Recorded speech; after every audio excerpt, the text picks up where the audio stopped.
진짜 그리기 쉽지 않은데 대단하십니다. 그리고 우리 임자교회 찬양대도 참 실력이 상당하신 것 같아요. 그래서 제가 깜짝 놀랐습니다. 나주교회보다 더 잘하는 것 같아요. 예, 함께 기도드리겠습니다. 천지와 우주 만물을 창조하시고 인간 역사를 다스려 나가시는 전능하신 하나님 아버지, 한 주간 하나님의 귀한 말씀을 전할 수 있도록 허락해 주심에 감사를 드리옵고, 또 이번 집회를 통해서도 작지만 귀한 영혼들 구원받도록 허락하심에 감사드립니다. 오늘 주의 날을 맞이하여서 우리 성도님들 한자리에 모여서 하나님의 말씀을 들을 수 있도록 허락하심에도 감사드립니다.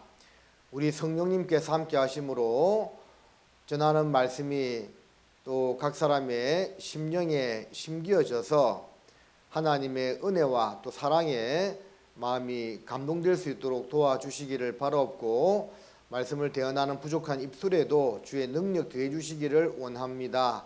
특별히 이번에 말씀을 들었던 분들 꼭 교회 가운데 거할 수 있도록 하나님께서 자비와 은혜와 능력 베풀어 주시옵소서. 말씀의 시종을 하나님께만 부탁드리며 예수님의 이름으로 감사하며 기도드립니다. 아멘. 누가복음 8장을 잠깐 찾으시겠습니다. 누가복음 8장이에요. 8장 4절입니다. 각 동네 사람들이 예수께로 나와 큰 무리를 이루니 예수께서 비유로 말씀하시되, 씨를 뿌리는 자가 그 씨를 뿌리러 나가서 뿌릴새 들어는 길가에 떨어짐에 밟히며 공중의 새들이 먹어버렸고, 들어는 바위 위에 떨어짐에 났다가 습기가 없으므로 말랐고, 들어는 가시 뜰기 속에 떨어짐에 가시가 함께 자라서 기운을 막았고, 들어는 좋은 땅에 떨어짐에 나서 100배의 결실을 하였느니라. 이 말씀을 하시고 외치시되, 들을 귀 있는 자는 들을지어다. 이 말씀은 씨 뿌리는 비유인데요. 마태복음, 마가복음, 누가복음에 공통적으로 다 나와 있는 내용입니다. 그러니까 요한복음에 보면 예수님이 행하신 일들을 다 기록한다면 이 세상이라도 그 책을 두기에 부족할 줄 안다는 말씀이 있는데,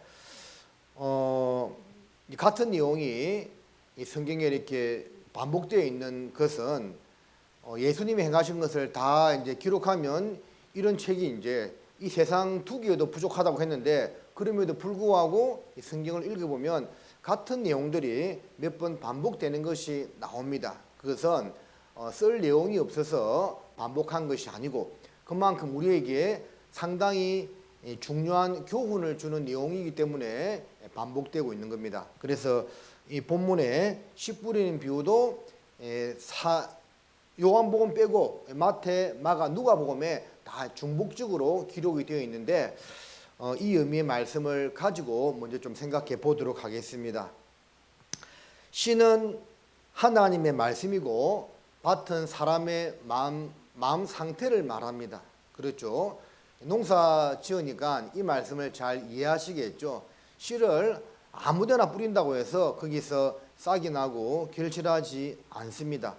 돌을 걸러내고 밭을 좋은 상태로 만들어서 적당한 영양분과 수분이 공급된 상태에서 씨가 뿌려졌을 때 거기서 씨앗이 나오고 자라고 결실하게 되는 것처럼 사람의 마음 상태가 그와 같아야 구원을 받을 수 있다는 것을 말씀하고 있는 겁니다. 그래서 세상 사람들의 모든 마음의 상태는 이 네 가지로 이제 나타낼 수가 있습니다. 길가와 같은 사람이 있고, 돌짝밭과 같은 사람이 있고, 가시밭과 같은 사람이 있고, 옥토밭과 같은 사람이 있다라고 되어 있습니다. 그래서 이게 이제 이거 그림으로 좀 설명을 드리겠습니다. 더 이해가 쉽겠죠? 이렇게 뭡니까? 밭이죠. 여러분들 좋아하는 밭입니다. 이 밭 상태가 이 밭전자죠.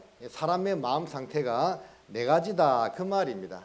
그래서 이 길가와 같은 마음이 있고 이 돌밭과 같은 마음이 있고 가시밭과 같은 마음이 있고 좋은 밭과 같은 마음이 있습니다. 자, 첫 번째 이제 길가는 씨를 뿌리는 자가 그 씨를 뿌리러 나가서 뿌릴새 들어는 길가에 떨어짐에 밟히며 공중의 새들이 먹어버렸고, 그렇죠. 씨앗을 길가에 그냥 막 뿌리면 거기서 결실할 수가 있겠습니까? 이거는 싹 쫓아 나오기 어렵습니다. 그죠? 자, 해석하기를 길가에 있다는 것은 말씀을 들은 자니 이에 마귀가 와서 그들로 믿어 구원을 얻지 못하게 하려고 말씀을 그 마음에서 빼앗는 것이오라고 되어 있습니다. 그러니까 사람 마음이 이 길가와 같다는 것은 전혀 이 성경에 대해서 관심이 없는 사람들입니다. 영원한 것에 대해서 관심이 없고 오직 눈에 보이는 이 세상만 추구하는 먹고 사는 문제만 푹 빠져 있는 그런 사람들이라 할 수가 있겠죠. 그러니까 하나님 말씀을 들어도 그 말씀이 마음에 아예 조금도 들어가지가 않는 겁니다. 그래서 길가에 떨어진 씨앗은 새들이 와서 쪼아서 먹어버리는 것처럼 새는 성경에 여러 가지 의미가 있는데 가장 큰 의미는 마귀를 가리키거든요. 새가 길가에 떨어진 씨앗을 먹어버리는 것처럼 마귀가 그 사람 마음속에 있는 말씀을 빼앗아 가버린다 그 말입니다. 그래서요, 이런 성경 강의를 하다 보면 어떤 분들은 억지로 이제 와서 말씀을 듣는 분들이 있습니다. 하나도 말씀이 마음에 들어가지 않아요. 그리고 나중에 이제 그분을 만나서 이야기해 보면 전혀 몰라. 오히려 마음이요 더 단단해져 있는 그런 사람을 만날 때가 있습니다. 그래서 마태복음 12장에 보면 귀신이 집에서 나갔다가 물 없는 곳으로 이제 돌아다니다가 거할 곳을 찾지 못하고 자기가 왔던 집으로 가보니까 깨끗이 소재가 되어가지고 자기보다 더 악한 27을 데리고 들어오게 되었는데 그 사람의 나중 형편이 처음보다 더 안 좋게 되었다, 악하게 됐다는 그런 말씀이 있습니다. 이제 길가와 같은 사람들이죠. 말씀을 전혀 받아들이지 않는 겁니다.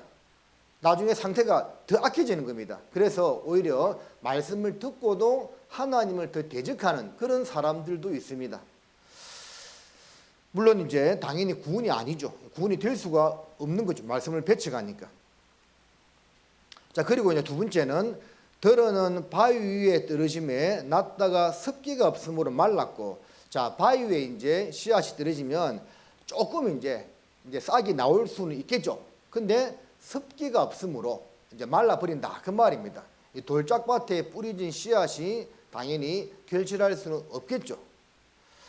바위 위에 있다는 것은 말씀을 들을 때에 기쁨으로 받으나 뿌리가 없어 잠깐 믿다가 시험을 받을 때에 배반하는 자요라는 말씀처럼 바위 위에 떨어진 씨앗은 거기서 흙이 얕으니까 이제 싹이 나오기는 나오는데 뿌리를 깊이 내리지 못하니까 뜨거운 해가 쪼였을 때 말라 버리는 것처럼 이제 이거는 이제 정확하게 하나님 살아계신 것을 믿고 자기가 죄인인 것을 알고 거기서 구원받고자 하는 그런 간절한 마음 상태가 아닌 그냥 이제 말씀만 듣는 겁니다. 내용은 알아들어요. 그래서 이제 복음을 전할 때 예수님께서 자기 죄를 다 가지고 왔다고 하니까 잠깐 기쁘고 좋습니다. 그거예요. 좋습니다. 기쁩니다. 이렇게 잠깐 이야기를 하지만 그로 인하여 삶 가운데 시험과 고난과 핍박이 올 때 이제 믿음을 배반하는 그런 사람이라고 할 수가 있겠습니다. 역시 이것도 구원은 아닙니다. 구원은요, 결실하는 자가 구원이 되는 겁니다.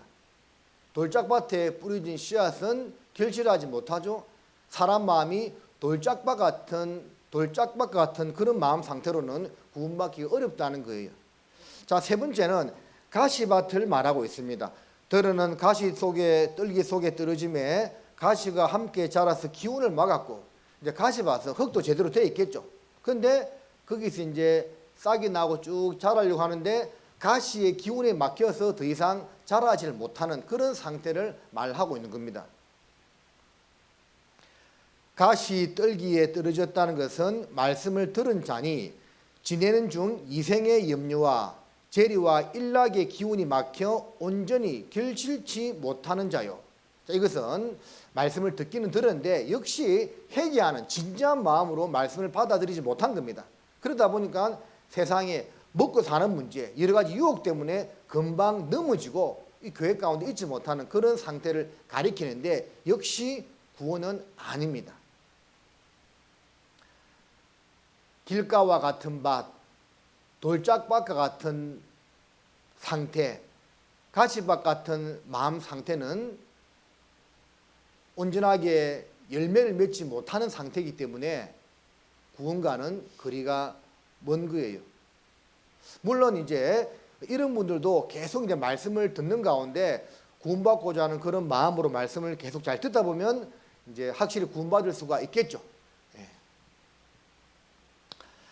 들어는 좋은 땅에 떨어짐에 나서 100배의 결실을 하였느니라. 이 말씀을 하시고 외치시되 들을 귀 있는 자는 들을지어다는 말씀처럼 이제 좋은 땅에 옥토밭에 떨어진 씨앗은 거기서 싹도 나오고 줄기도 자라고 결실해서 열매 맺는 상태가 된다라는 겁니다.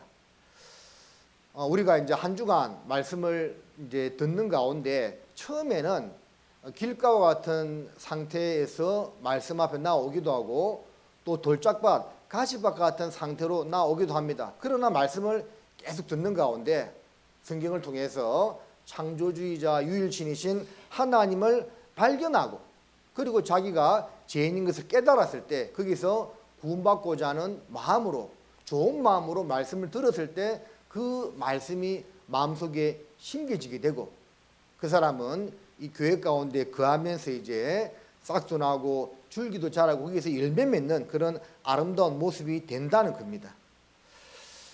누가복음 18장에 보면 바리새인과 세리의 기도가 나옵니다. 이 바리새인 이렇게 표현했는데 바리새인은 말하기를 하나님이여 나는 불이 토색 간음을 하지 아니하고 이 세리와도 같지 아니함을 감사나이다. 나는 일회에 2번씩 금식 기도를 하고 내 소득의 11조를 드리나이다 라고 하나님께 기도했습니다. 자, 바리새인은 종교인을 가리키는데 자, 하나님 앞에서 모든 사람은 죄인이거든요. 특히 종교 지도자 이런 사람을 가리킨다고 할 수가 있습니다. 그런데 자기가 하나님 앞에 이뤄진 죄인이라는 것을 깨닫지 못했던 겁니다. 토색, 남의 물건을 빼앗는 겁니다. 불의, 법을 어기지 않았다는 거죠. 간음, 그런 거 짓지 않았다는 겁니다. 일회에 2번씩 금식 기도한다 쉽지 않습니다. 지금 종교인들도요, 일주일에 2번씩 금식 기도하는 사람 많지 않습니다. 소득의 11조를 꼬박꼬박 바치는 그런 대단한 믿음을 가지고 있습니다. 나름대로는. 그러나 하나님 앞에 자기 상태를 깨닫지 못하고 자기 공로를 가지고 자기 의를 가지고 나아가려고 했다 그 말입니다. 이 사람은 하나님이 받아주지 않았습니다.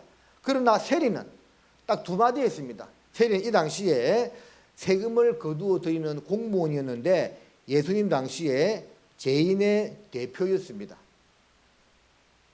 하나님이여 불쌍히 여기옵소서 나는 죄인으로소이다. 자, 2가지 뜻을 내포하고 있죠. 나는 죄인으로소이다. 하나님 앞에 죄인인 것을 인정한 거죠. 불쌍히 여기옵소서 구원받게 해달라 그 말입니다. 간구하는 거죠. 예? 자기가 이뤄진 죄인임을 인정하고 지옥 갈 죄인인 것을 인정하고 하나님 앞에 간절히 구했을 때 하나님은 이 사람을 구원해 주셨다라는 겁니다. 자, 누가복음 23장을 잠깐 찾아보겠습니다.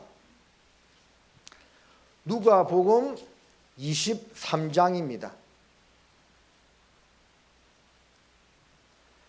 39절 말씀입니다. 달린 행악자 중 하나는 비방하여 가로되 내가 그리스도가 아니냐 너와 우리를 구원하라 하되 하나는 그 사람을 꾸짖어 가로되 내가 동일한 정죄를 받고서도 하나님을 두려워 아니하느냐?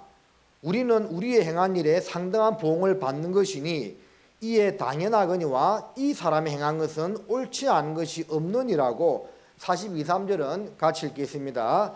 가로되 예수여 당신의 나라에 임하실 때에 나를 생각하소서 하니 예수께서 이르시되 내가 진실로 내게 이르노니 오늘 내가 나와 함께 낙원에 있으리라 하시니라.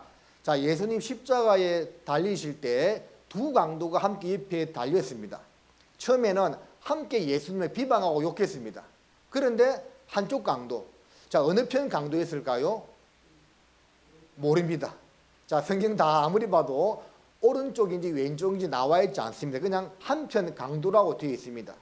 어쨌든 한편 강도는 처음에는 함께 예수님을 비방하다가 예수님의 그 모습을 보면서 자기 마음이 바뀌었습니다. 예수님에 대한 소문을 들었겠죠. 죽은 사람을 살리고 많은 병자들을 고치고 기적과 능력을 행했다는 것을 들었습니다. 바다 위를 걸으시고 바람과 풍랑을 잔잔케 했다는 그런 소식을 들었습니다. 그런 분인데, 죽은 사람을 살리는 능력이 있는 분인데 저 십자가에서 내려오는 것은 아무것도 아닐 텐데 왜 저렇게 묵묵히 고난을 받고 계실까? 거기서 깨달은 겁니다. 아, 저분은 아무 죄가 없는데 나의 죄를 짊어지고 저러한 고통을 받고 있다는 것을 그때 깨달은 겁니다. 그리고 예수님께 부탁했습니다. 예수여 당신의 나라에 임하실 때에 나를 기억하옵소서. 나는 이대로 죽으면 지옥 가는데 제발 나를 구원해달라 하는 그런 말씀입니다. 자, 이 강도는요 평생 살면서 죄만 짓고 살았습니다. 로마 시대에도요 십자가에 달려서 죽을 정도면 죄를 엄청나게 많이 지은 겁니다. 보통 평범하게 죄 지은 사람들은 이렇게 죽이지 않거든요. 그런데 십자가에 달려서 죽을 정도면 이 강도는요 상당히 죄를 많이 지었던 사람이라는 거죠. 하나님을 믿었던 적도, 요즘 말로 하면 교회를 다닌 적도 없고 나쁜 짓만 하고 살았다 그 말입니다. 그런데 죽기 바로 직전에 마음을 돌이켰습니다. 예수여 당신의 나라에 임하실 때에 나를 기억하옵소서.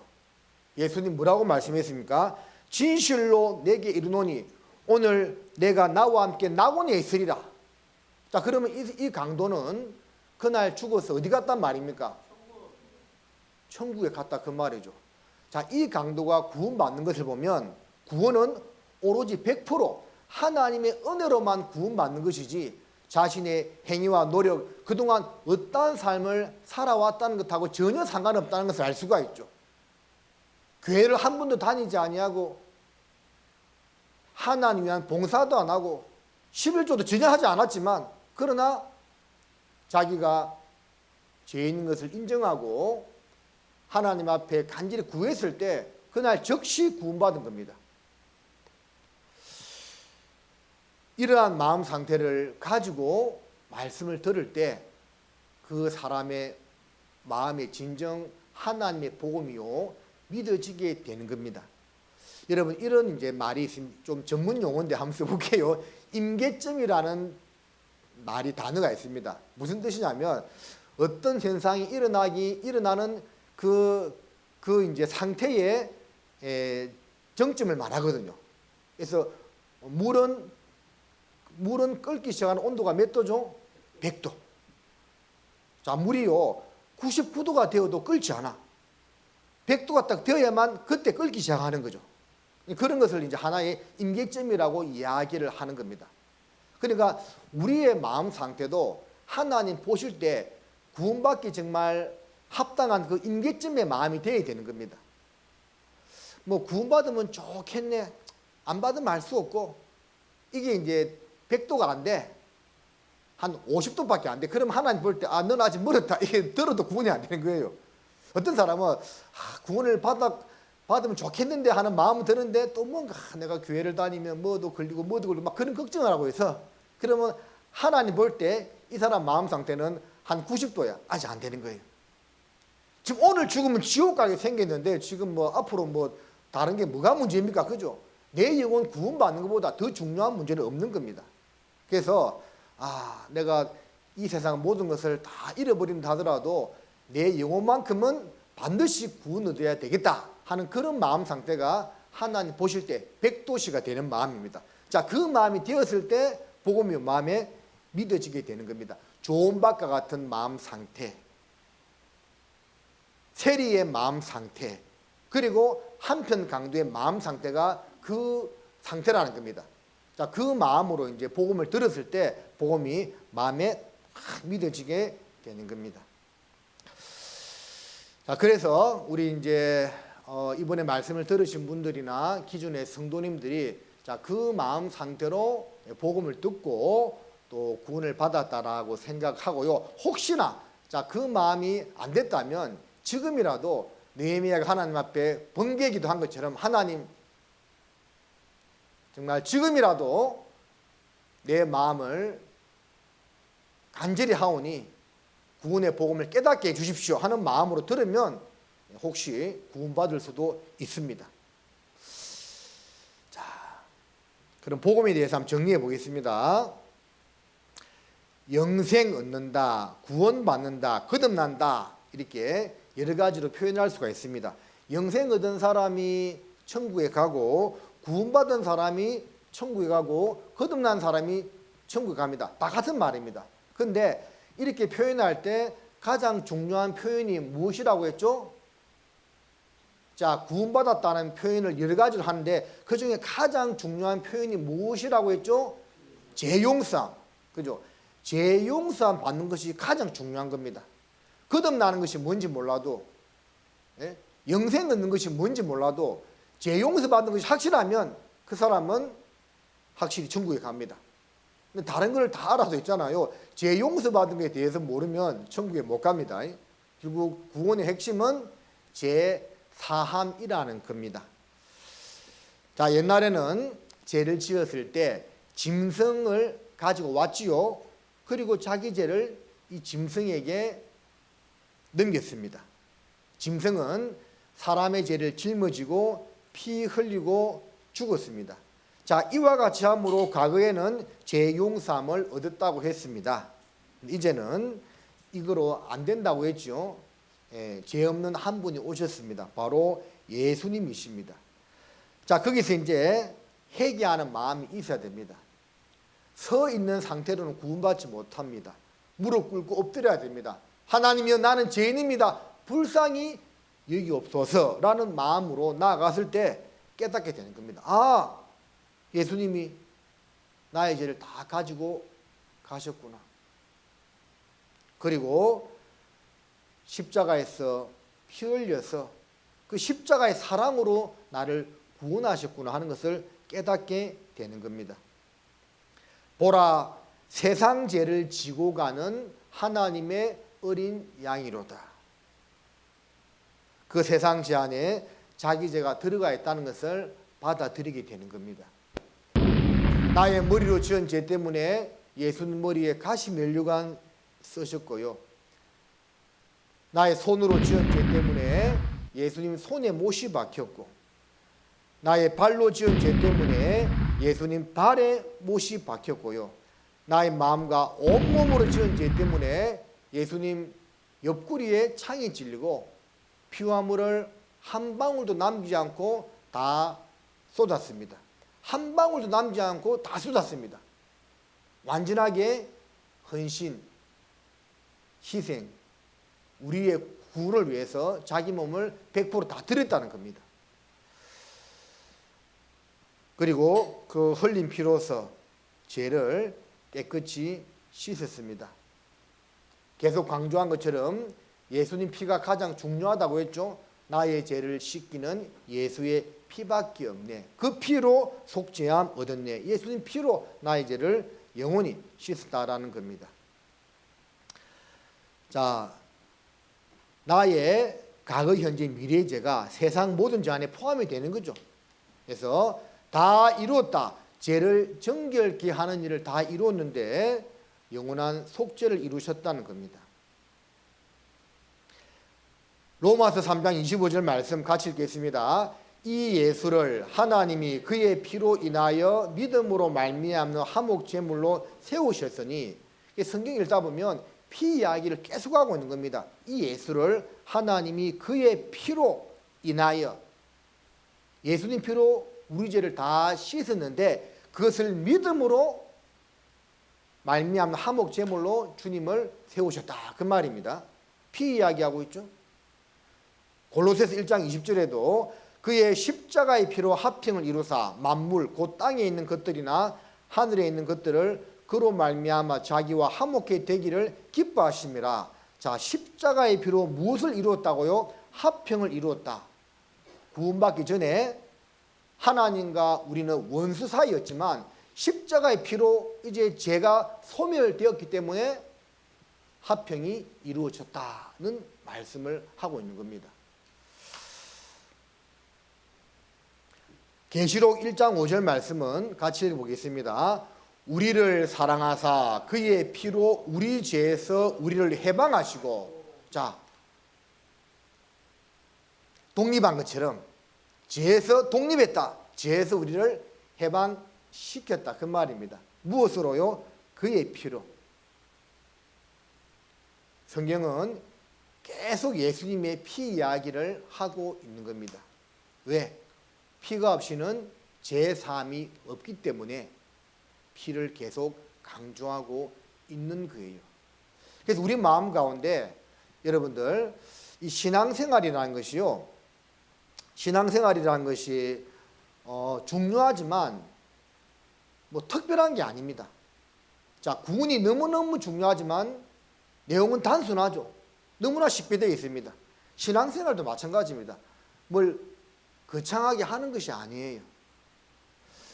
나를 구원해 주신 그 예수님의 은혜와 사랑에 대해서 매일매일 마음에 되새기면 됩니다.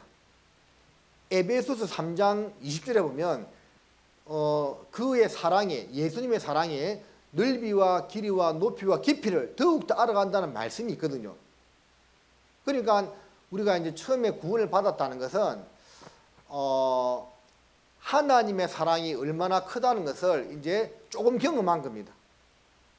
그런데 이 신앙생활을 하면서 점점 더 그 사랑이 얼마나 크고 놀랍다는 것을 알아가는 것이거든요. 빌립보서 1장 5절에 보면 첫날부터 이제까지 너희가 복음에서 교제한댔거든요. 특별한 게 아닙니다. 내가 어떠한 죄인이었는데 거기서 예수님께서 나를 구원해 주셨다는 그 복음의 은혜와 그 내용을요, 매일매일 마음에 되새기고 살아가는 것이 신앙생활입니다. 그러면 그것을 마음에 자꾸 새기고 살아가는 분들은요, 순종하는 삶을 살게 되어 있습니다. 나 같은 죄인을 구원해 주셨는데 우리가 하나님 말씀에 어떤 것이든지 순종하지 못하겠습니까?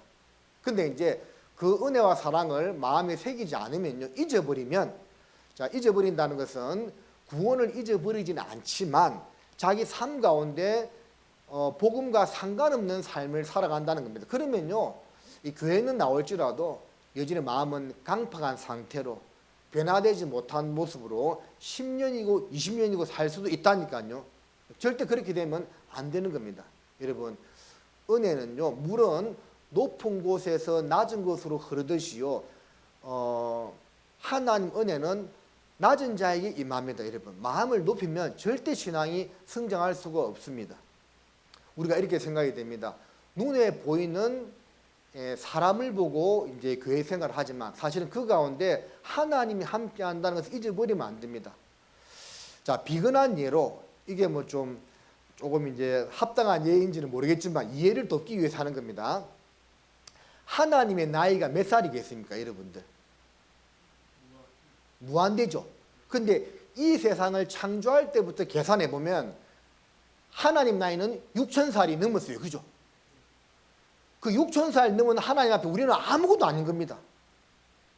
그걸 생각하면 우리가 교회 안에서 나이가 80 먹고 90 먹어도 아이라니까요. 그렇지 않습니까? 그런 마음으로 신앙생활을 하는 분이요, 하나님께 쓰임받고 하나님 그런 사람을 통해서 역사를 하는 겁니다. 근데 내가 이제 나이가 많은데 내가 구원을 언제 받았는데 이런 마음 가지고 마음이 높아져 있으면요 은혜는 못 받고 계속 그냥 신앙이 정치되고 문제만 될 수 있는 겁니다. 자, 우리가 항상 주님 앞에 마음을 낮추어야 되는 이유가 거기에 있는 겁니다.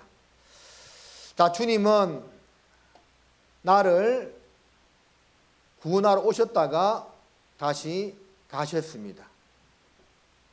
그래서 예수님이 나의 죄를 사한 일은 역사적인 사실인데 이것을 받아들이면 영생, 거부하면 멸망이 되는 겁니다.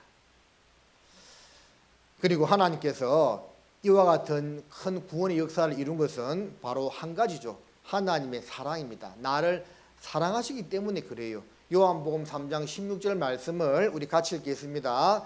하나님이 세상을 이처럼 사랑하사 독생자를 주셨으니 이는 저를 믿는 자마다 멸망치 않고 영생을 얻게 하려 하심이니라. 그래서 세상을 이처럼 사랑했다는 것은 이 지구를 사랑했다는 말이 아니죠. 세상에 살고 있는 사람을 사랑했다는 말인데 우리 각자를 하나님이 사랑하셔서 이 땅에 오셔서 자기 아들을 보냈는데 이게 독생자라고 돼요. 독생자. 여러분 독생자는 무슨 뜻이죠? 외아들. 그죠? 홀로 독자, 살생자, 아들, 자자.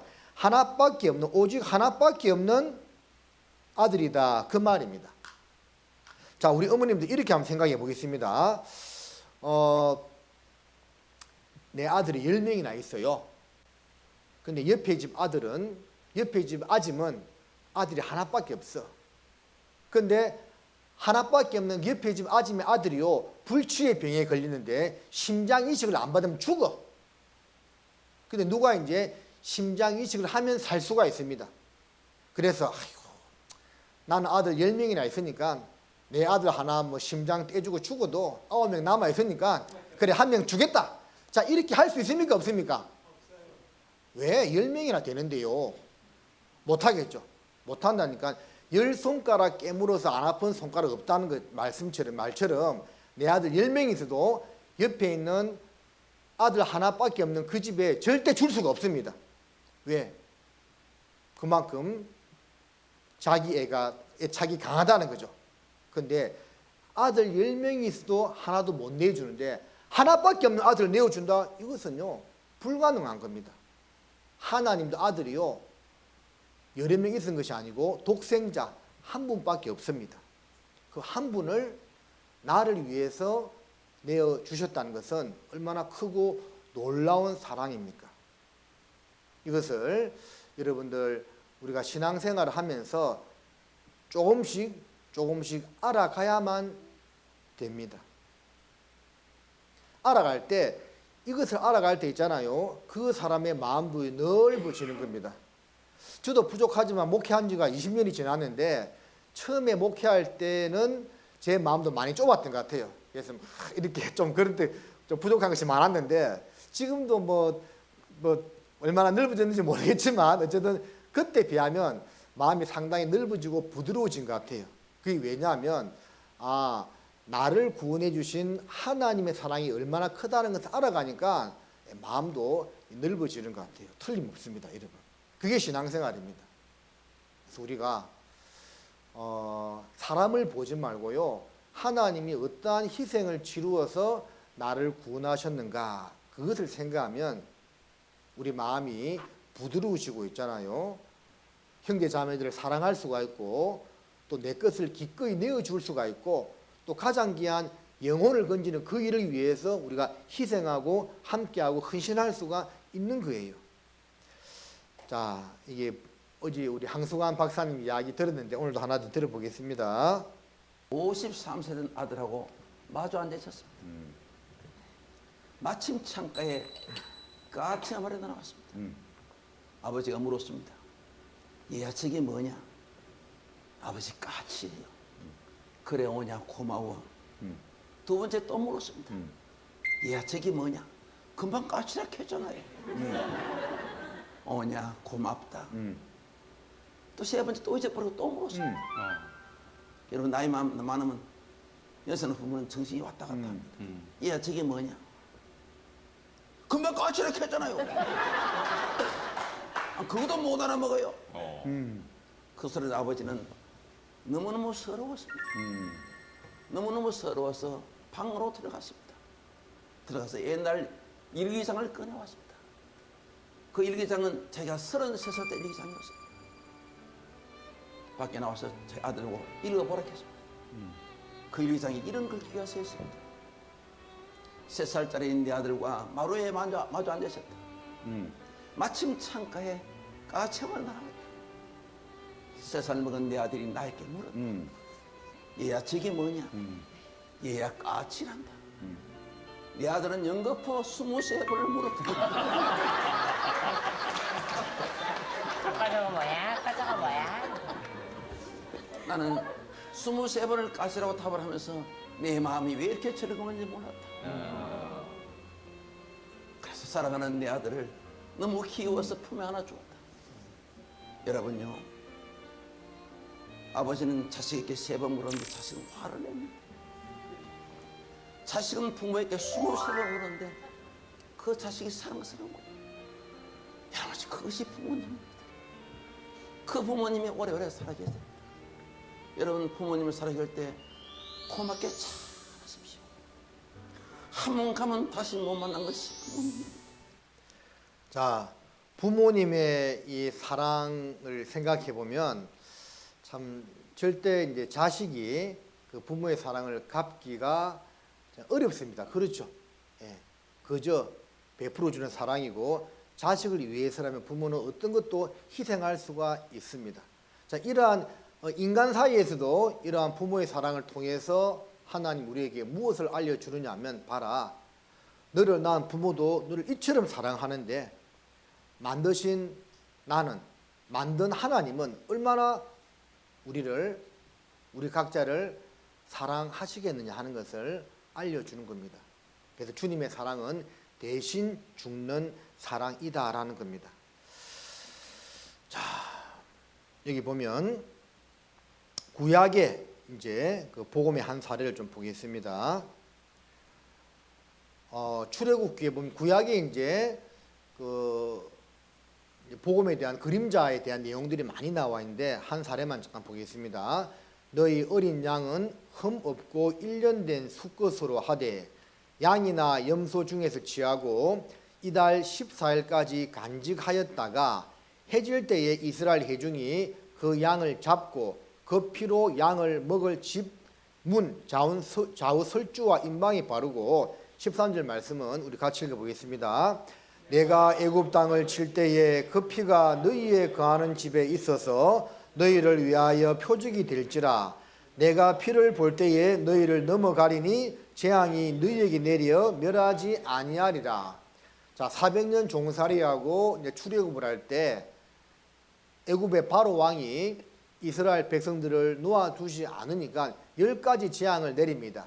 피게이파, 악독, 우매, 흑장자에서 10가지 재앙을 내리게 되는데 그 중에 마지막 재앙이요 장자가 죽는 재앙이었습니다. 그래서 죽음의 사자가 지나다니면서 모든 첫 번째 난 것은 사람이든 짐승이든 다 죽이는 그러한 재앙이었습니다. 그런데 이스라엘 백성들의 장자는 죽으면 안 되잖아요. 피할 길을 내어주셨는데 이것처럼 양을 잡아서 그 피를 문 임방과 좌우 설주에 바르라고 했습니다. 그래서 내가 그 피를 볼 때에 너희를 넘어간다고 했죠. 내가 그 피를 유월절 그 양의 피를 볼 때에 내가 너를 넘어가리라. 자, 무엇을 본다고 했죠? 피를 본다고 했습니다. 사람의 마음 상태를 본다고 말씀하지 않았습니다. 그래서 죽음의 사자가, 하나님의 사자가 이 피를 보고 그 집을 넘어갔기 때문에 넘을 유자에서 유월절이라고 하고 영어로는 패스오버라고 부릅니다. 그런데 그 피를 바르지 않았던 애굽의 모든 장자들은 왕으로부터 모든 백성의 장자들은 다 죽었습니다. 자, 여기 보면 새 집의 상태가 있죠. 양의 피를 바른 집이 있고, 찝찝하게 왜 피냐? 꽃으로 아름답게 치장을 했어요. 어떤 사람 나는 안 바를래. 자, 어느 집에 살았습니까? 양의 피를 바른 집에 살았습니다. 하나님은 피를 보고 넘어간다고 말씀했죠. 이것은 무엇을 말씀하겠습니까? 장자가 죽어야 되는데 양이 대신 죽었다 그 말이죠. 그리고 그 증거로 피를 발라 놓았다는 겁니다. 내가 죽어야 되는데 내 죄와 허물을 짊어지고 예수님이 대신 돌아가셨다는 겁니다. 그 증거로 피를 우리는 바르는 겁니다. 우리 마음에 피를 믿는 거예요. 근데 이제 피를 다 발랐는데 그 속에 있는 사람들의 마음 상태가 조금 틀리네요. 어떤 사람은 평안하고, 어떤 사람은 조금 초조하고, 어떤 사람들은 혹시나 좀 불안한 마음이 있고, 어떤 사람은 무덤덤합니다. 자식 사랑하는 마음이 없는 것 같아요. 자, 그런데 어느 집이 혹시 죽었을까요? 아들이 다 안 죽었습니다. 왜입니까? 내가 그 피를 볼 때 넘어간다고 했죠. 그 안에 있는 사람들의 마음 상태가 중요한 것이 아니고 피가 발려져 있냐 없냐, 그게 중요한 겁니다.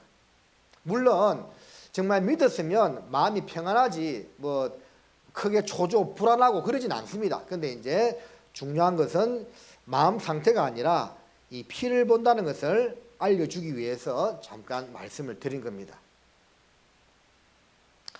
자, 사실과 믿음과 감정이 있습니다.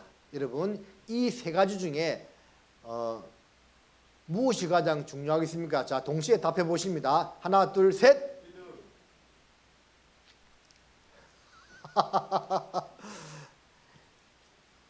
사실이 가장 중요합니다. 그렇잖아요. 자, 이 사실이 잘못되어 있으면 믿음이 아무리 좋아도 천국 못 가요. 이 사실이 잘못돼서 불교를 믿어. 불교를 믿는 믿음이 아무리 좋아도 그 사람 죽으면 지옥 가요. 뭘 믿느냐? 그 사실 대상이 가장 중요하다니까요. 그리고 그 다음에 믿음이고 그 다음에 감정이에요. 이것을 이제 뭐 3F의 법칙이라고도 이야기하는데, 사실은 팩트, 믿음은 페이스, 감정은 필링입니다. 우리가 무엇을 믿느냐가 가장 중요한데, 무엇을 믿습니까? 예수님의 공로, 죽음과 부활을 믿는 겁니다. 그 피를 믿는 겁니다. 그리고 거기에 따른 감정은 사람마다 틀립니다. 어떤 분은요, 제 가운데 고민하다가 이 구원을 받은 분들은 정말 기뻐하더라고요. 근데 같이 구원을 받았는데 조금 무덤덤한 분도 있더라고요. 근데 이제 무덤덤한 분도 가끔 계시긴 하는데, 지금까지 교제에 계시면서 열매도 맺고 신앙생활을 잘 하는 거 보니까 그것도 구원 맞아요. 마음 상태는 사람마다 천차만별이라니까요. 그래서 이 가장 중요한 것은 우리가 무엇을 믿느냐, 이게 가장 중요한 겁니다. 사실이 가장 중요한 겁니다. 예. 자, 에베소서 1장 13절 말씀 같이 읽겠습니다. 그 안에서 너희도 진리의 말씀 곧 너희의 구원의 복음을 듣고 그 안에서 또한 믿어 약속의 성령으로 인치심을 받았으니, 잘 보세요. 진리의 말씀이 곧 구원의 복음이죠. 예? 그것을 믿고 성령으로 인치심을 받았다는 것은 이제 구원받았다 그 말입니다. 성령 받았다는 말이 구원받았다는 말입니다. 제가 가끔씩 수양회에서나 또 이제 상담할 때 이 말씀을 가지고 물어볼 때가 있습니다. 이건 이제 처음에 막 구원받고 오신 분들 말고 어느 정도 교회 안에 있는데 좀 구원이 불확실한 분들이 상담하러 올 때가 있어요. 이 말씀 가지고 물어봅니다. 여기 보면 진리의 말씀 곧 구원의 복음이라고 되어 있는데 그게 뭡니까? 물어봅니다. 그러면 구원이 아닌 분들은요, 하나님 말씀이 다 진리의 말씀이죠. 맞아요. 하나님 말씀이 다 진리의 말씀 맞습니다. 그런데 구원의 복음이 따로 있다니까. 여러분, 창세기 1장 1절에 태초에 하나님이 천지를 창조하시느라, 여러분 그 말씀 우리가 믿고 구원 받습니까? 자, 그 말씀 믿고 하나님 계신 것을 믿을지 몰라도 구원은 못 받아요. 이게 구원받는 복음의 말씀 따로 있다니까. 그게 바로 진리의 말씀, 곧 너희의 구원의 복음을 말하는 겁니다. 이게 뭐냐 물어보면 구원을 확실히 받은 사람은 이야기합니다. 그 구원의 복음이 뭐다. 그런데 구원이 좀 불확실하거나 아닌 분들은요, 엉뚱소리예요. 다 하나님 말씀이 구원의 복음이 아닙니까 하면서 하는데, 여러분 마음속으로 답해 보세요. 구원의 복음이 뭐지요? 답하셨죠? 자, 이렇게 마음속으로 답하신 분은 정답입니다. 예수님 피에 의해서 내 죄를 영원히 용서했다는 거. 예수님 죽음과 부활, 내 죄 때문에 돌아가시고 내 죄를 다 씻어지고 정각에 의해 살아났다는 거. 죽음과 부활, 그게 복음이잖아요. 그 복음의 핵심은 예수님 피에 의한 영원한 속죄입니다. 그거를 듣고 믿어서 구원받는 것이지 다른 게 아니거든요. 그래서 이제 마음속으로 이렇게 정확히 답하신 분들은 이제 다행인데, 혹시나 답을 마음으로 잘못하신 분들은 상담 받으세요. 사람이 마음으로 믿어 의에 이르고 입으로 시인하여 구원에 이른다고 했습니다. 잘 보세요. 그러면 입으로 시인 안 하면 구원이 아니냐? 그 말이 아니고요. 구원은 마음으로 믿어서 받는데, 그렇게 받은 사람은 입으로 시인하는 그런 간증이 나온다는 뜻이 됩니다. 자, 이 말씀 왜 찾았냐면 또 이런 분이 있습니다. 어떻게 구원받으셨어요? 묻는데, 여러분 죄송하지만 글자를 모르는 무식한 할머니도요, 구원받았으면 정확히 내가 어떻게 구원받았다는 것을 이야기한다니까. 근데 아무리 세상적으로 똑똑한 사람도요, 구원이 불확실하면 구원 간증 들어보면 엉뚱한 이야기 막 해서. 그래서 제가 이런 일이 있었습니다.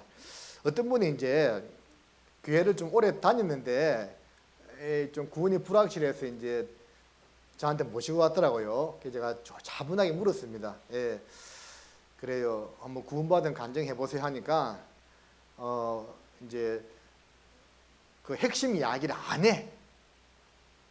예수님 피 이야기 전혀 안 하더라고요. 그래서 이제 쭉 이제 이렇게 서로 대화 나누다가 이제 돌려 보내는데, 이제 뒤에 이제 데리고 오신 분들이 그런 말을 하더라고요. 아휴, 그분이 구원은 받았는데요, 목사님 앞에라서 긴장해가지고 그 이야기를 제대로 못한 것 같아요. 그렇게 이야기하더라고요. 물론 그럴 수도 있겠죠. 근데 아닐 가능성이 더 높습니다. 여러분, 만약에 우리가 죽었어요. 천국 문 앞에 갔는데 하나님이 우리한테 이런 질문을 던진다고 해보겠습니다. 내가 너를 천국에 넣어줄 이유가 뭐냐?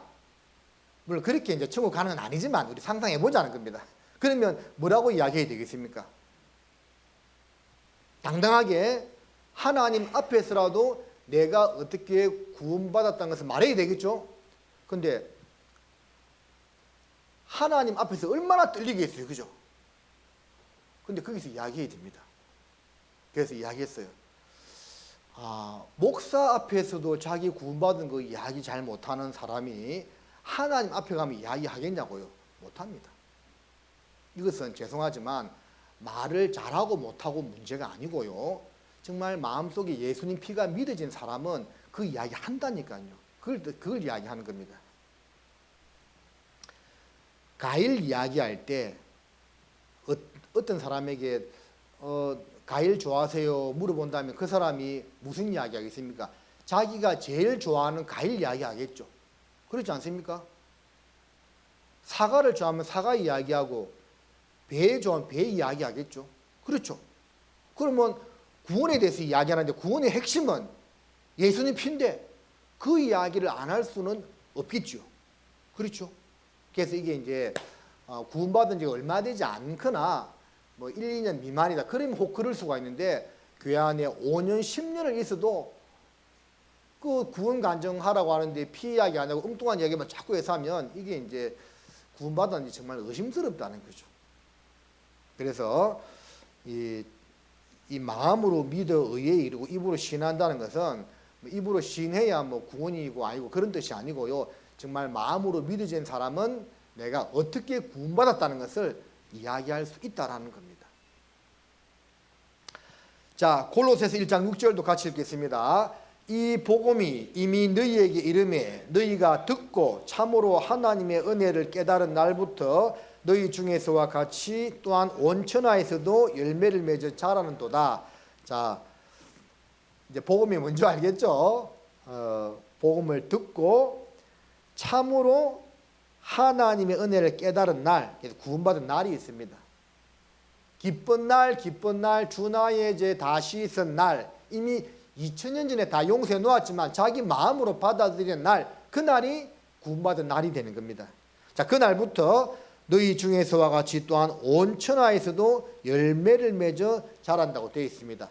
확실히 구원받은 그 날부터 이제 열매 맺는 삶을 살아가게 되어 있다라는 겁니다. 성경은 분명히 이와 같이 말씀하고 있습니다. 좋은 밭에 떨어진 씨앗은 30배, 60배, 100배 기울지를 한다고 되어 있습니다.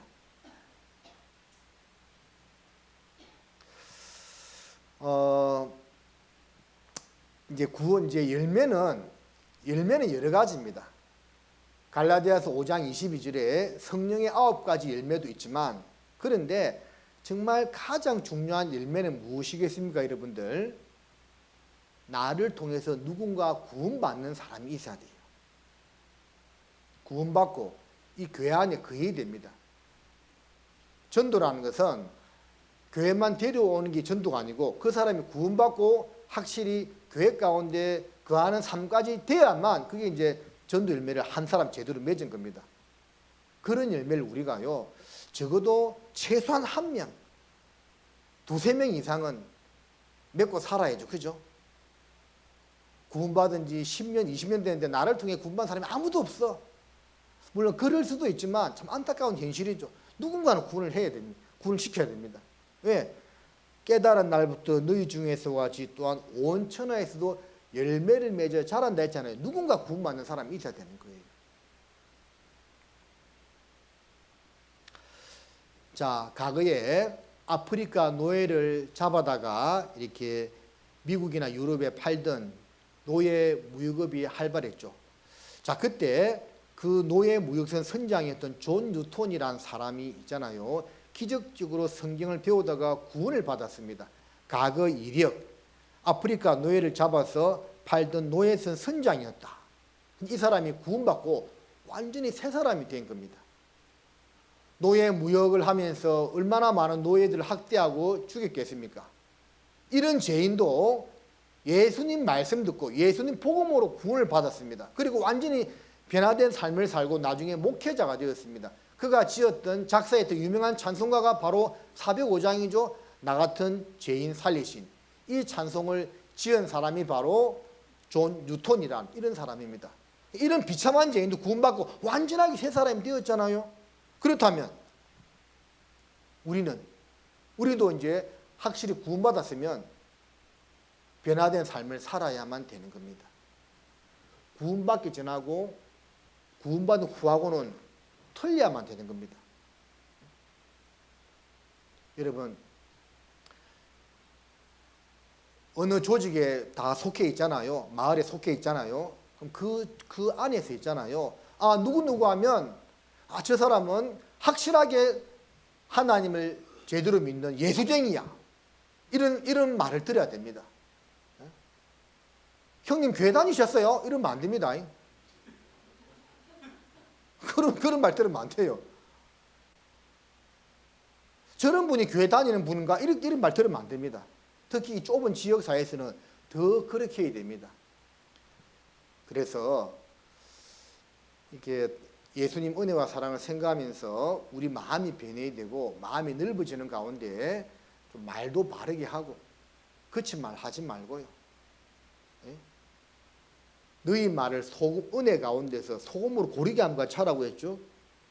말을 이렇게 좀 부드럽게 하려고 노력해야 되고, 이 노력해야 됩니다. 여러분, 이 말씀을 전하는 저도 뭐 경상도 토박이고 참 말투 때문에 예를 먹기도 종종 하는데요.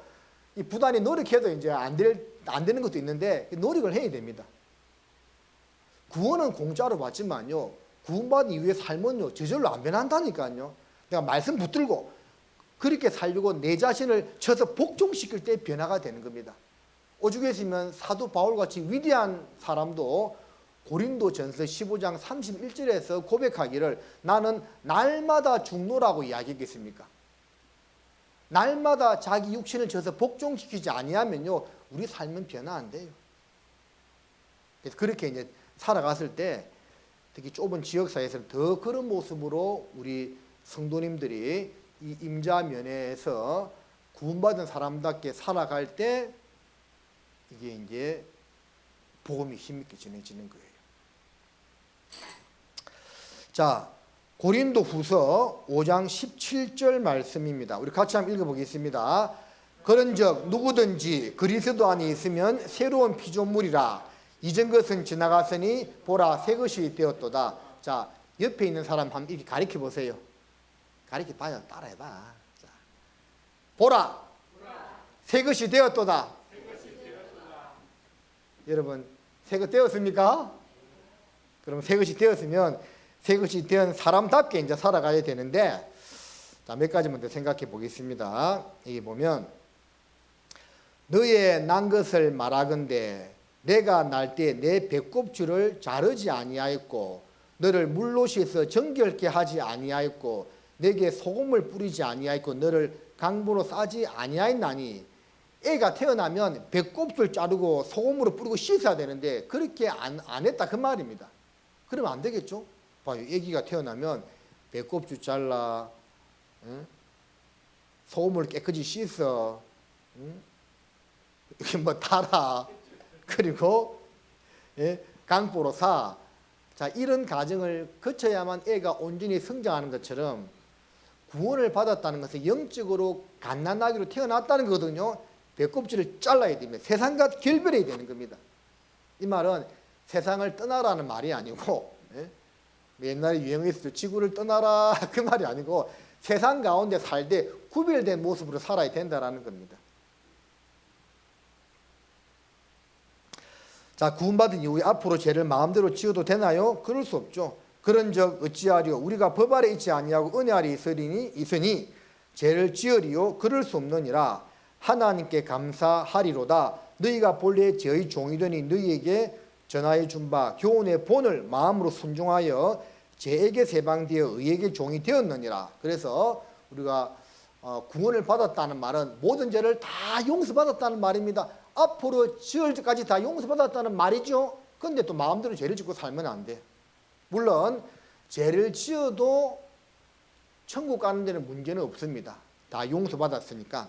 그러나 예수님께서 그 죄 때문에 돌아가셨는데 마음대로 죄 짓고 살면 하나님 싫어하시겠죠? 그래서 우리가 그럴 수 없다라는 겁니다. 하나님의 소원은 모든 사람이 구원받는 것이고 또 구원받은 사람이 그날부터 자라가는 것입니다. 시편 116편 12절 함께 읽겠습니다. 여호와께서 내게 주신 모든 은혜를 무엇으로 보답할꼬? 그래서 주님께 받은 은혜를 보답하고자 하는 마음으로 갚을 수는 없지만 보답하고자 하는 마음으로 살아가는 것이 신앙생활이라는 겁니다. 여기에 이런 일이 있더라고요. 영국의 한 아이인데 읽어드릴게요. 게이비는 몇 년 전부터 자신이 뭘 먹을 때 졸졸 따라다니는 까마귀에게 관심을 갖기 시작했다. 처음에는 빵 조각을 조금씩 떼어주다가 2년 전부터는 매일 정기적으로 모이를 주고 있다. 그런데 어느 날부터 까마귀들이 모이를 다 먹은 뒤 모이통에 선물을 하나씩 놓고 가기 시작했다. 그 물건들이 지금들은 수십가지 이른다. 그게 자기를 졸졸 따라다니는 까마귀에게 그냥 처음에 무심코 지나가다가 나중에 빵을 몇 조각 주는데 그때부터 이제 까마귀가요 뭘 자꾸 물고 오더라는 겁니다. 예? 거기 보면 뭐 갈색병, 귀걸이, 레고 조각, 클립, 단추들, 반지, 나사 등등. 그렇게 성경에 보면 까마귀는 부정한 짐승이거든요. 근데 부정한 짐승이 까마귀 새끼도 사람에게 받은 그 은혜에 고마워서 뭔가 보답하는 삶을 살죠. 신기하잖아요. 그죠? 한낱 미물도 자기한테 먹을 것을 준 이 사람에게 갚으려고 하는데, 우리가 지옥 갈 뻔한 우리가 예수님의 은혜와 사랑을 받았는데 어떻게 살아야 되겠습니까? 자, 이 영상 하나 보겠습니다. 전적으로 면역 결핍을 앓고 있는 용준이는 간단한 염증으로 방학 내내 병원 신세를 져야 했다. 용준이의 피 속에서는 과연 무슨 일이 벌어지고 있을까?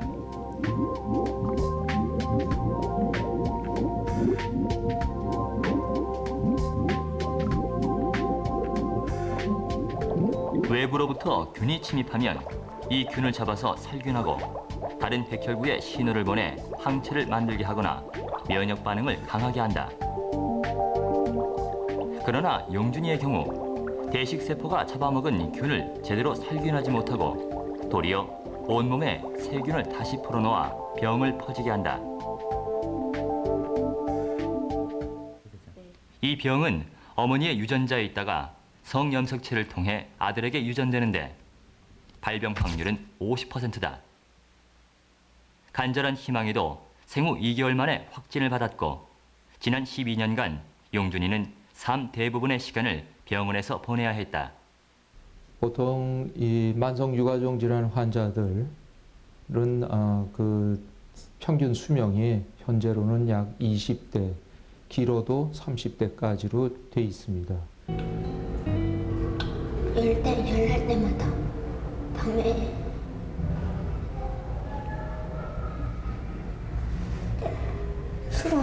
물수건으로 매일 밤새며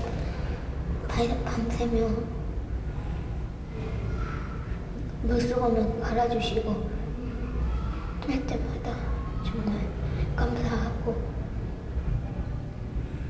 부모님이 참 고마워요.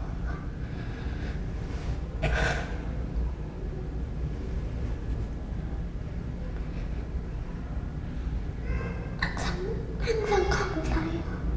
부모님이 오로지 제 곁에만 있어주니까 감사하고 그냥 곁에 있어도 그냥 감사해요.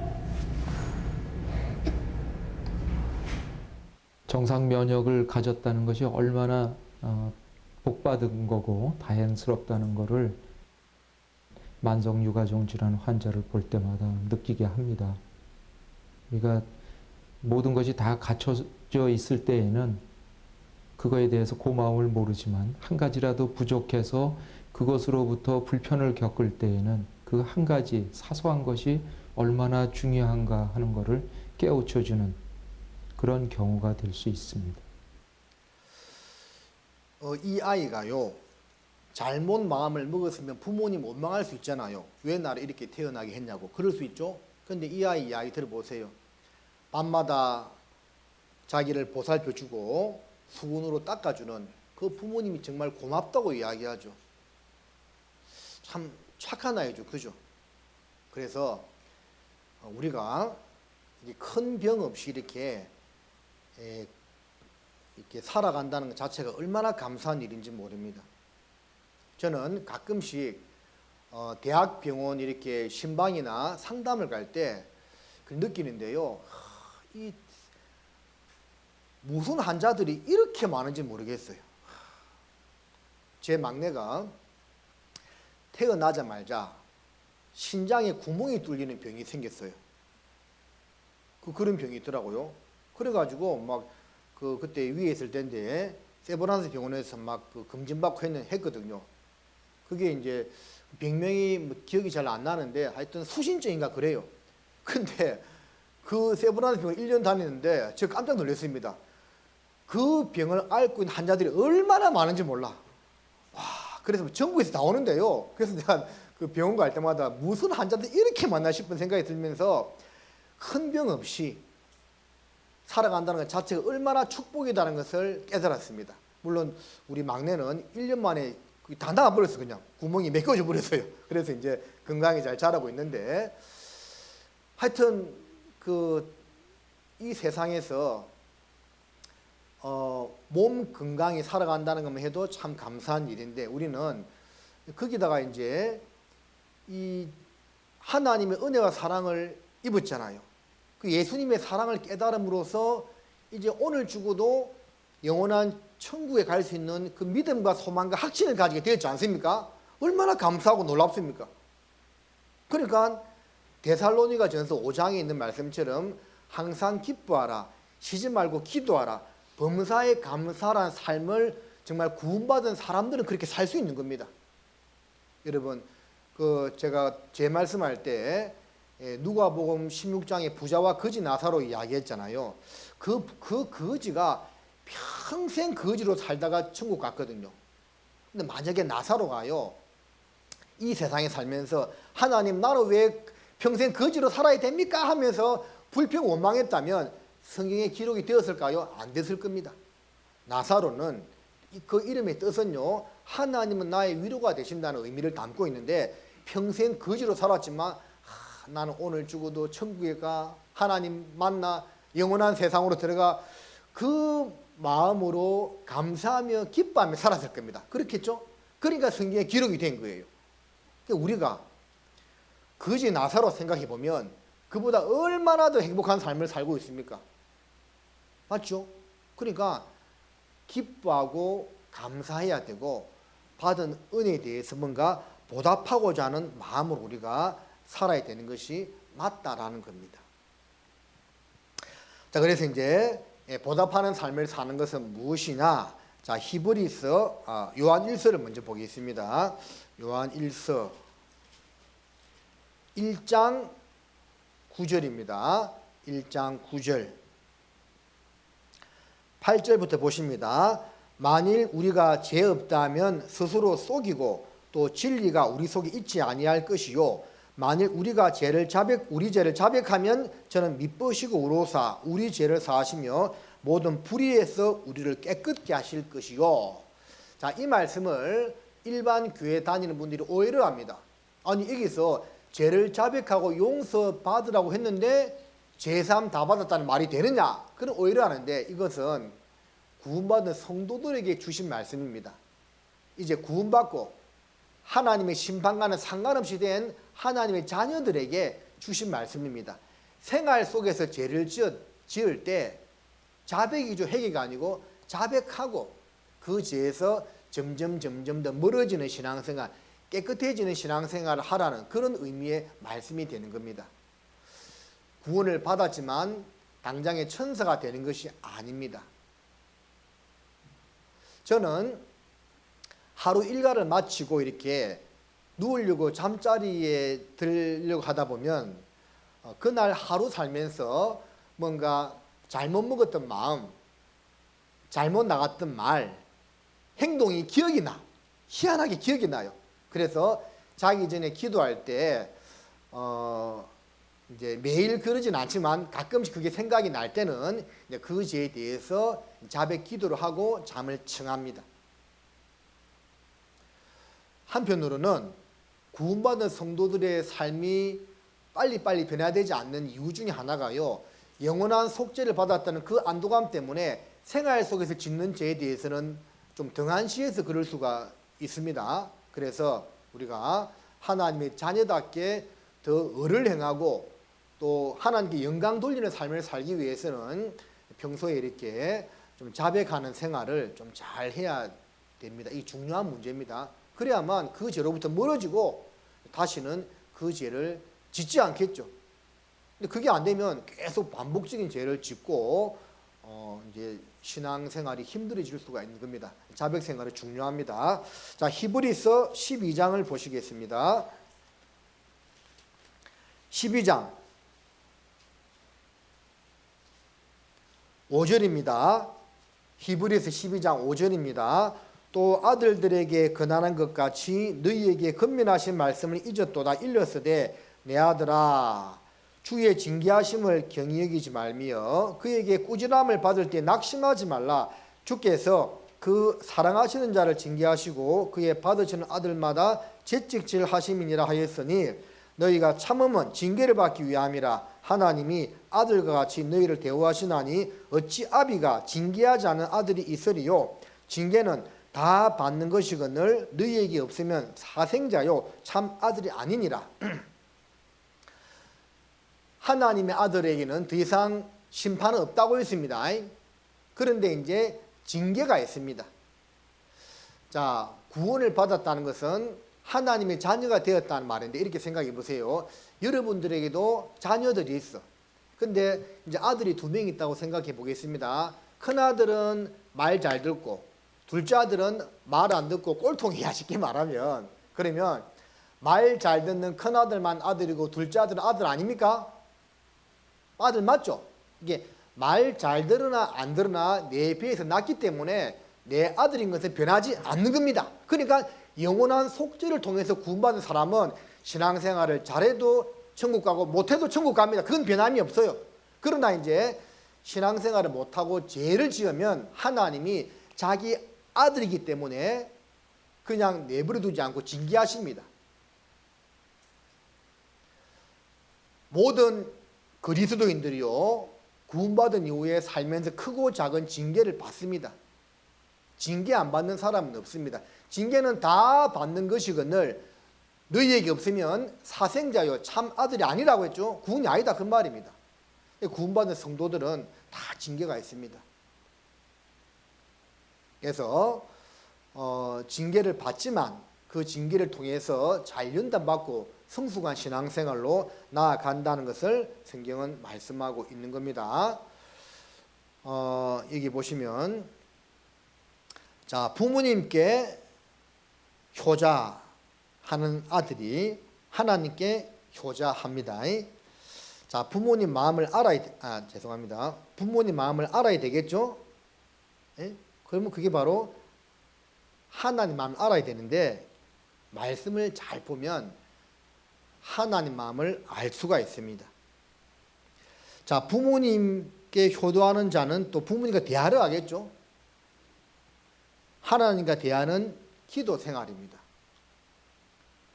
또 부모님께 효자는 형제 자매 간의 우애와 사랑이 있겠죠. 그러니까 하나님께 또 효자가 되려면 우리가 구원받은 성도들을 사랑하며 교제를 잘 해야 되는 겁니다. 부모님께 효자하는 자는 또 자녀 손자들을 낳겠죠. 그죠? 그래서 하나님께 효자하는 자도 바로 전도하는 생활을 해야 되는 겁니다. 그래서 부모님께 효도하는 걸 생각해 보면 하나님께 이제 효도하는 것, 하나님을 경외하는 것이 무엇인가를 자녀답게 살아가는 것이 무엇인가를 알 수가 있는 겁니다. 자, 그 생활은 말씀, 기도, 교제, 전도 네 가지라고 할 수가 있습니다. 이것은 이제 신앙생활 하면서 계속 이제 배워가야 되는 겁니다. 말씀 평생에 자기 옆에 두고 읽어야 되고, 기도를 항상 힘쓰고 기도에 감사함으로 깨어 있어야 되고, 교제, 나는 포도나무여 너희는 가지니 저가 내 안에 내가 저 안에 있으면 이 사람은 가시를 많이 맺나니 나를 떠나서는 아무것도 할 수 없다는 말씀처럼 우리가 교제를 결코 떠나서는 안 되는 것이고 궁극적으로 전도해야만 됩니다.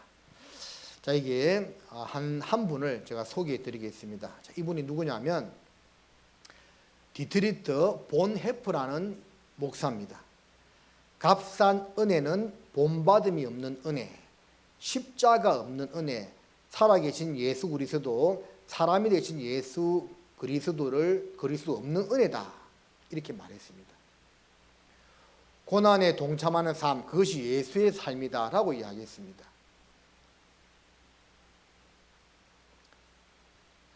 악을 보고도 침묵하는 것은 그 자체가 악이다. 악에 맞서 목소리를 내지 않는 것은 악에 동의하는 것이다. 악에 맞서 행동에 나서지 않는 것은 악을 위해 행동하는 것이다. 히틀러와 맞섰던 디트리트 본헤프의 말입니다. 침묵은 결코 진실일 수 없습니다. 그래서 이분은요, 직접 자기 삶을 통해서 나치와 싸우면서 순교한 사람입니다. 물론 구원받은 목사님입니다. 복음도 열심히 전했고 아까 싸우다가 이렇게 이제 처형당한 사람인데, 우리가 이제 가장 중요한 것은 이제 전도인데 입을 열어야 된다라는 겁니다. 예? 입을요 닫고 있으면 안 돼요. 여기 잠언 16장 30절 같이 읽어보겠습니다. 시작. 눈을 감는 자는 패역한 일을 도모하며 입술을 닫는 자는 악한 일을 이루는 자니라. 자, 눈을 감는 것이 패역한 일을 도모한다고 되어 있죠. 수많은 사람들이 지옥에 가고 있는데 왜 눈 감고 있냐 그 말입니다. 입술을 닫는 자는 악한 일을 이룬다고 되어 있죠. 입을 열어서 왜 복음을 전하지 않냐 그 말입니다. 그래서 외쳐야 됩니다. 기드온과 300용사가 오른손에 나팔을 들고 왼손에 항아리 들었죠. 나팔을 힘껏 불고 항아리를 깨뜨리고 기드온의 칼이여 여호와 기도를 위하라고 외쳤습니다.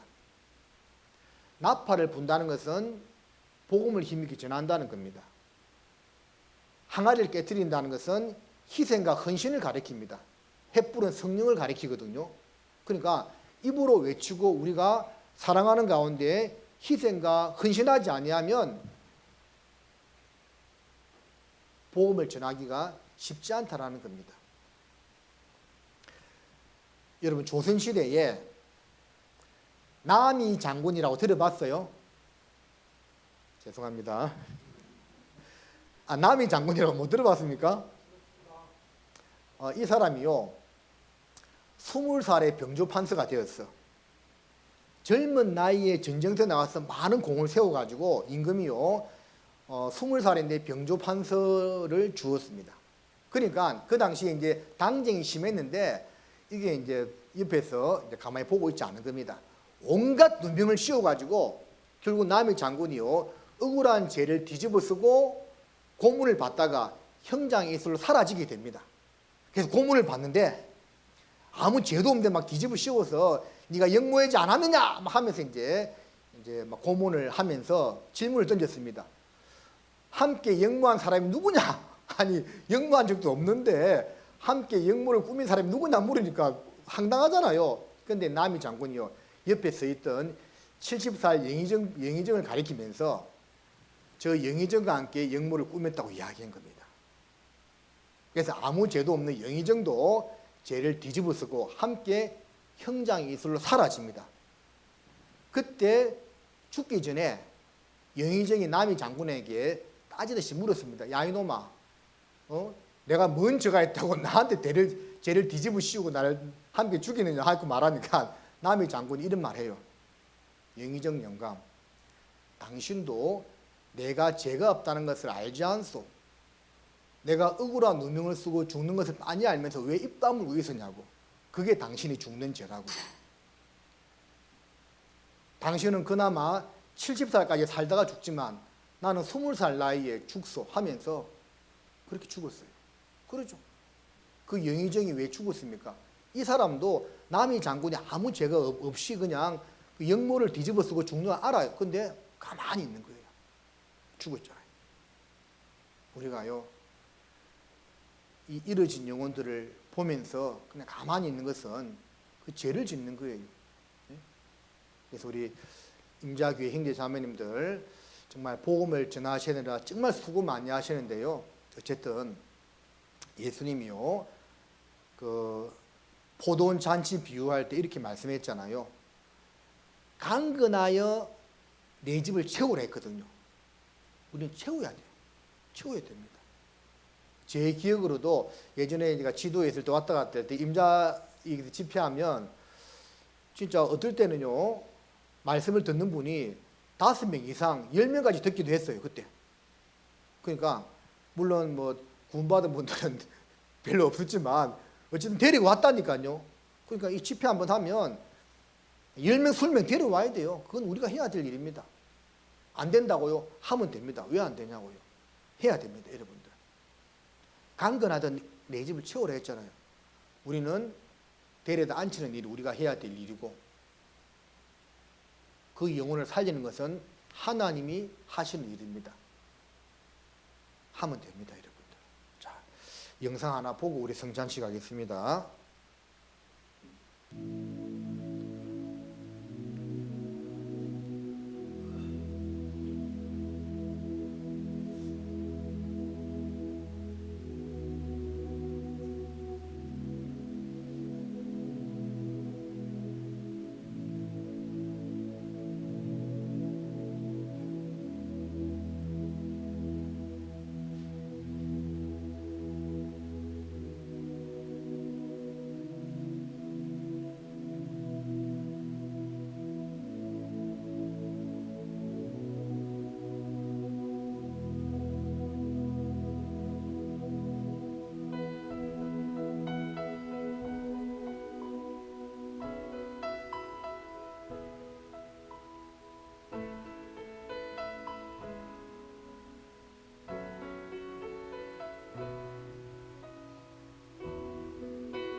Von guten Mächten treu und still umgeben, behütet und getröstet wunderbar. So will ich diese Tage mit euch leben und mit euch gehen in ein neues Jahr. Von guten Mächten wunderbar geborgen, erwarten wir getrost, was kommen mag. Gott ist mit uns am Abend und am Morgen und ganz gewiss an jedem neuen Tag. Noch will das Alte unsere Herzen quälen, noch drückt uns böser Tage schwere Last. Ach Herr, gib unseren aufgescheuchten Seelen das Heil, für das du uns bereitet hast. Von guten Mächten wunderbar geborgen, erwarten wir getrost, was kommen mag. Gott ist mit uns am Abend und am Morgen und ganz gewiss an jedem neuen Tag. Lass warm und still die Kerzen heute flammen, die du in unsere Dunkelheit gebracht. Für wenn es sein kann, wieder uns zusammen. Wir wissen es, dein Licht scheint in der Nacht. Von guten Mächten wunderbar geborgen, erwarten wir getrost, was kommen mag. Gott ist mit uns am Abend und am Morgen und ganz gewiss an jedem neuen Tag. 자, 이 가사 가운데서 하나님 함께 하심으로 믿음으로 일어날 일들을 기대한다라고 되어 있죠. 우리 임자교회를 통해서도 이제 믿음으로 이제 일어날 일들을 기대하면서 그렇게 살아가야만 되겠습니다. 자, 신앙생활을 이렇게 이제 정리할 수가 있습니다. 자, 세 가지 한번 정리하고 자, 성찬식 하겠습니다. 따라 하십니다. 믿어라, 참으라, 붙어 있으라. 자, 근데 신앙은요, 요 세 가지만 잘 기억하면 될 것 같아요. 믿어라. 무엇을 믿어야 될까요? 말씀. 말씀을 읽고 배우면서 말씀을 믿는 겁니다. 참아야 됩니다. 교회 가운데 있다 보면 내 마음에 맞지 않는 것들도 있고 또 좀 부딪히는 일들이 있을 수도 있습니다. 그래서 참아야 됩니다. 자, 기도하는 사람은 참을 수 있습니다. 참아야 됩니다. 붙어 있으라. 어디요? 교제. 하나님의 교제, 교회 가운데 붙어 있었습니다. 그래서 믿어라, 참으라, 붙어 있으라 이것을 잘하면 결과적으로 사실은 전도도 되는 겁니다. 자, 이것을 좀 마음에 잘 새겼으면 좋겠습니다. 이게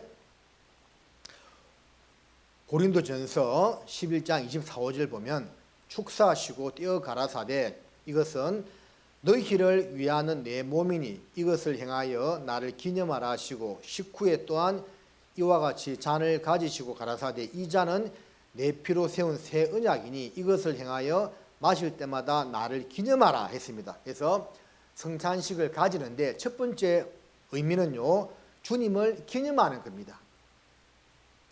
떡과 포도주가 있죠. 순서가 있습니다. 떡을 먼저 떼고 그 다음에 포도주를 마시는 거예요. 떡과 포도주를 떼고 먹고 마시면서 떡은 주님의 몸을 가리키고 피는 떡은 주님의 몸을 가리키고 포도주는 주님의 피를 가리키는데 주 예수님께서 나를 구원하기 위해서 살이 찢기시고 채찍 맞으시고 십자가에 못 박혀서 피 흘려서 나를 구원하셨구나. 그것을 생각하고 주님을 기억하라 그 말입니다. 자, 두 번째는 우리가 축복하는 바 축복의 잔은 그리스도의 피에 참여함이 아니며 우리가 떼는 떡은 그리스도의 몸에 참여함이 아니냐. 떡이 하나요 많은 우리가 한 몸이니 이는 우리가 다 한 떡에 참여함이라. 그래서 떡을 하나로 만들죠. 이제 주님의 피로 구원받은 성도들은 하나 되었다 그 말입니다.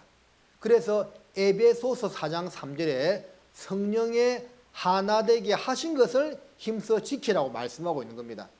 하나 될 것이 아니고 하나 되었다 그 말입니다. 우리는 하나가 되었습니다. 그래서 한 떡으로 성찬식을 하는 겁니다. 한 피 바다 한 몸이는 우리 교회 임자교회 형제 자매들은 하나구나 기억하고 힘써 지키겠다는 그런 마음을 가지고 성찬식에 참여하는 겁니다.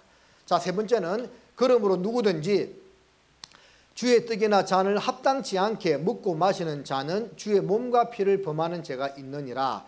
사람이 자기를 살피고 그 후에야 이 떡을 먹고 이 잔을 마실지니. 자, 세 번째는요, 이 성찬식은 구원받은 성도만 참석합니다. 혹시 구원받지 못하신 분은 참석을 하지 않아도 되겠습니다. 그래서 이제 참여를 할 때 이번에 새로 구원받으신 분들은 이제 구원해 주신 거 감사하고 이제 앞으로 주님 위해 살겠습니다 하는 마음으로 이제 하면 되고, 또 기존에 구원받은 성도님들은 혹시 자기 삶 가운데 합당치 못하신 것이 분명히 있을 겁니다. 그것을 마음으로 자백하고 돌이키고 이제 각오를 새롭게 하고 이 성찬식에 참여하면 되겠습니다. 자, 네 번째는 같이 읽겠습니다. 너희가 이 떡을 먹으며 이 잔을 마실 때마다 주의 죽으심을 오실 때까지 전하는 것이니라. 가장 중요한 겁니다. 이 성찬식을 하는 가장 중요한 목적입니다.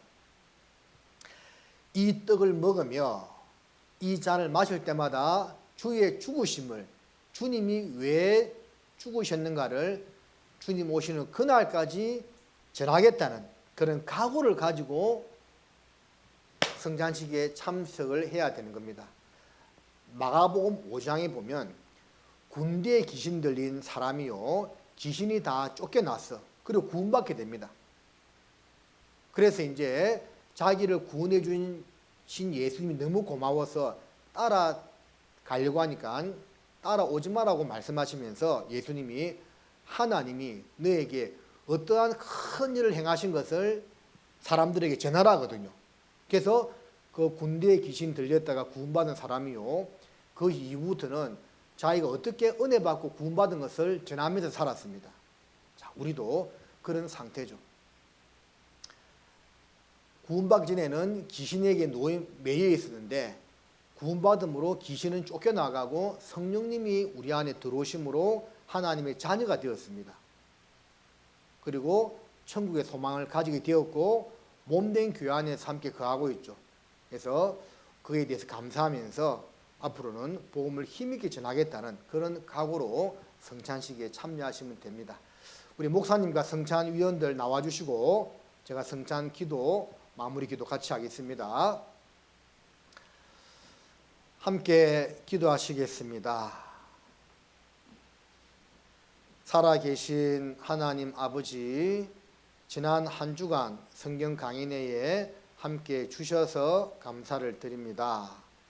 이번에도 귀한 영혼들 불러주시고 말씀을 듣고 깨닫도록 허락해 주셔서 진심으로 감사를 드리옵고 또 교회 가운데 거할 수 있도록 하나님께서 자비와 은혜 베풀어 주시기를 간절히 부탁드립니다. 한 주간 집회를 마무리하면서 성찬식을 가지고자 합니다. 이 떡을 먹으며 이 잔을 마실 때마다 주의 죽으심을 오실 때까지 전하라는 그 명을 쫓아서 성찬식에 거룩한 마음가짐으로 참여할 수 있도록 도와주시고 남은 생애를 우리가 복음을 위해서 살아갈 수 있도록 도와주시옵소서.